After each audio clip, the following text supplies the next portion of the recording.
Welcome to my digital math tutorials. So ఈ వీడియోలో మనం ఇఫ్ ఎల్స్ స్టాటస్ స్టేట్మెంట్ గురించి మనం ఆడబోతున్నాం సి లాంగ్వేజ్ లో. సో దీనికన్నా ముందు నేను సి లాంగ్వేజ్ లో చాలా వీడియోస్ చేస్తాను. లైక్ సాఫ్ట్వేర్ ఎలా డౌన్లోడ్ చేసుకోవాలి, బేసిక్ ప్రోగ్రామ్స్ ఎలా రాయాలి, డిఫరెంట్ టైప్స్ ఆఫ్ స్టేట్మెంట్స్ కూడా చెప్పాను. ఇంకా ఇది కాకుండా ఇఫ్ ఎల్స్ స్టాటర్ కాకుండా సింపుల్ ఇఫ్ చెప్పాను, ఇఫ్ ఎల్స్ చెప్పాను. ఆ రెండు కూడా అవన్నీ చూడకపోతే మీరు వీడియోస్ ముందుగా అవి చూసి చూడండి. ఎందుకంటే డిస్క్రిప్షన్ లింక్ ప్రొవైడ్ చేస్తాను, పైన ఐ బటన్ లో వస్తుంది, చూడండి. ఓకేనా? సో ఈ వీడియోలో మనం ఇఫ్ ఎల్స్ స్టాటస్ స్టేట్మెంట్ గురించి మనం ఆడబోతున్నాం. First if else status statement అంటే ఏంటి? సో మనం ప్రీవియస్ గా చూసినప్పుడు ఇఫ్ ఎల్స్ అంటే ఏంటి, మనకి 2 స్టేట్మెంట్స్ వచ్చినప్పుడు మనము ఇఫ్ ఎల్స్ స్టేట్మెంట్ అనేది వాడాలి. అలా కాకుండా మనకి 2 కన్నా ఎక్కువ స్టేట్మెంట్స్ ఉంటే, కండిషన్స్ ఉంటే దాన్ని అప్పుడు మనం ఇఫ్ ఎల్స్ స్టాటస్ స్టేట్మెంట్ వాడాలి. ఓకేనా?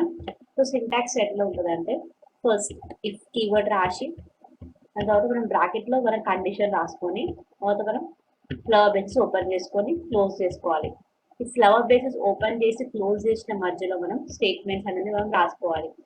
ఇప్పుడు నేను ఏమన్నాను, 2 కన్నా ఎక్కువ ఉంటాయి కాబట్టి ఎక్కువ ఉన్నదాన్ని మనం ఇక్కడ ఎల్సిఎఫ్ రాసుకొని కండిషన్ రాసుకోవాలి. మన స్టేట్మెంట్ మళ్ళీ ఎల్సిఎఫ్ కండిషన్ స్టేట్మెంట్, ఇలా ఎల్సిఎఫ్ ఎన్నన్నా మనము ఇన్ఫరైట్ మనం రాసుకోవచ్చు, మన ఇష్టం. సో లాస్ట్ కి ఎన్ని ఎల్సిఎఫ్ రాసినా ఒక్క స్టేట్మెంట్ మాత్రం ఎండింగ్ ఉంటుంది, అది ఏంటంటే ఎల్ స్టేట్మెంట్. సో ఇట్స్ కూడా మనము స్టార్టింగ్ చేయాలి, ఎండింగ్ చేయాలి, మరి స్టేట్మెంట్ అనేది మనం రాయాలి. సో ఇది మనకి ఎలా రాయాలి, ఒక ఇఫ్ ఎల్స్ స్టాటస్ స్టేట్మెంట్ అంటే ఏంటి, సింటాక్స్ ఎలా రాయాలి. సో ఇప్పుడు దాని గురించి ఒక ప్రోగ్రామ్ చూద్దాం మనం. సో ఈ ప్రోగ్రామ్ ఏంటంటే మనకి 2 నంబర్స్ తెలుసుకోవాలి. అది ఏ నంబర్ పెద్దది అంటే ఫస్ట్ నంబర్ పెద్దదా లేకపోతే సెకండ్ నంబర్ పెద్దదా లేకపోతే రెండు ఈక్వలా కాదా అని. సో ఫస్ట్ మనకి సి లాంగ్వేజ్ లో మనకి ఫస్ట్ లైన్ ఏముంటుంది కోడ్ లో అంటే program line, first hash include stdio dot h, next line ఏముంటుంది వాయిడ్ మెయిన్ ఉంటుంది, నెక్స్ట్ కర్లీ బ్రేసెస్ ఓపెన్, దాని తర్వాత మనకి కర్లీ బ్రేసెస్ క్లోజ్. సో ఈ కర్లీ బ్రేసెస్ ఓపెన్ ఇంకా క్లోజ్ మధ్యలో మనకి ఇంత కోడ్ ఉంటుంది. ఆ కోడ్ ఏంటంటే చూద్దాం మనం. ఫస్ట్ నేను ఏమన్నాను, ఈ ప్రోగ్రామ్ 2 నంబర్స్ పెద్దదా కాదా తెలుసుకోవడానికి అని చెప్పాను నేను. సో 2 నంబర్స్ కావాలి కాబట్టి 2 నంబర్స్ మనం డిక్లేర్ చేసుకోవాలా లేదా ఫస్ట్, అందుకని ఒక నంబర్ n1 అనుకున్నారు, వేరియబుల్ n2 ఒక వేరియబుల్ అనుకున్నాను.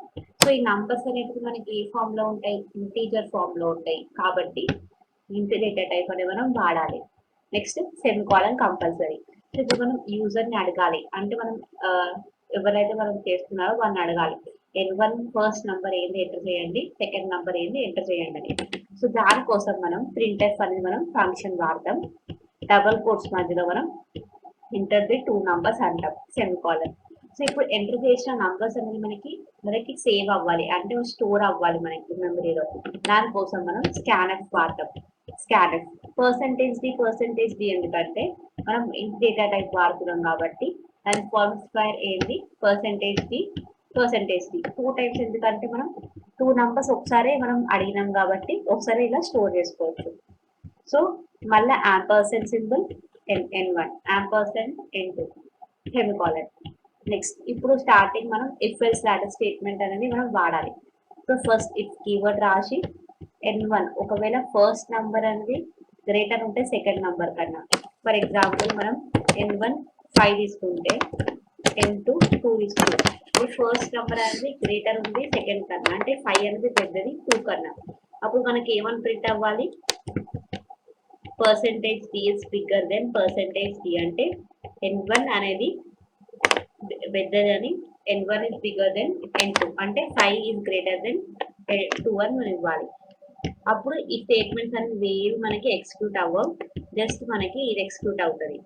ఒకవేళ మనం ఎంటర్ చేసింది ఒకవేళ డిఫరెంట్ ఉంది అనుకోండి, ఒకవేళ n2 పెద్దది ఉంది n1 చిన్నది ఉంది, అలాంటప్పుడు ఏం చేయాలి, ఈ కేసు ఉంటుంది. అప్పుడు 6 అనేది గ్రేటర్ దెన్ 3, సో అప్పుడు మనకి 6 అనేది గ్రేటర్ దెన్ 3 అని వస్తుంది. ఒకవేళ ఇలా కాదు, మనం ఎంటర్ చేసింది అసలు 6 3 అవన్నీ ఏం కాకుండా మనము ఒకవేళ మనము ఎంటర్ చేసింది 6 ఇచ్చాము 2 నంబర్స్, అప్పుడు మనకి రెండు పెద్దగా అనలేము, బిగ్గర్ కూడా అనలేము, స్మాలర్ కూడా అనలేము. Like n1 is greater than n2 అనలేము, n2 is greater than n1 కూడా అనలేము. సో అప్పుడు మనకి రెండు నంబర్స్ ఈక్వల్ ఉన్నాయి, అలాంటప్పుడు మనం ఎల్స్ వాడాలి. సో ఎల్స్ లో ఏం రాయాలి, బోత్ ఆర్ ఈక్వల్. సో ఈ ప్రోగ్రామ్ లో ఏం లేదు మనకి. ఫస్ట్ ఒకవేళ మీరు ఎంటర్ చేసింది ఫస్ట్ నంబర్ ఒకవేళ మీకు పెద్దది ఉంటే, ఒకవేళ మీరు ఎంటర్ చేసింది ఫస్ట్ నంబర్ అనేది పెద్ద నంబర్ ఉంటే చిన్న నంబర్ కన్నా, అప్పుడు మనకి ఫస్ట్ నంబర్ పెద్దది సెకండ్ కన్నా అని ఇది వాడాలి. ఒకవేళ మీరు ఎంటర్ చేసింది సెకండ్ నంబర్ పెద్దది ఫస్ట్ నంబర్ చిన్నదైతే అప్పుడు మనకి చెప్పాలి మీరు ఎంటర్ చేసింది సెకండ్ నంబర్ చాలా పెద్దది ఫస్ట్ కన్నా. ఒకవేళ ఎంటర్ చేసింది రెండు పెద్దవి అయితే ఎలా రాయాలి, బోత్ ఆర్ ఈక్వల్ అని ఇలా రాయాలి. సో జస్ట్ ఇది ఆరోజ్ మాకు ఎందుకు పెట్టానంటే ఎగ్జాంపుల్ కంటే, ఇవన్నీ కోడ్ పార్ట్ కాదు, జస్ట్ ఎక్స్ప్లెనేషన్ కోసం వచ్చాను నేను.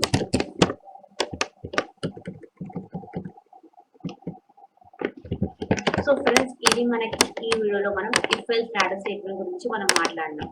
సో నెక్స్ట్ వీడియోలో మనం ఇంకొక ఫ్లో కంట్రోల్ స్టేట్మెంట్ గురించి మనం మాట్లాడబోతున్నాము. సో దీనికన్నా ముందు మా ఛానల్ సబ్స్క్రైబ్ చేసుకోకపోతే సబ్స్క్రైబ్ చేసుకోండి, లైక్ చేయండి, షేర్ చేయండి మా వీడియోస్ని. Thank you.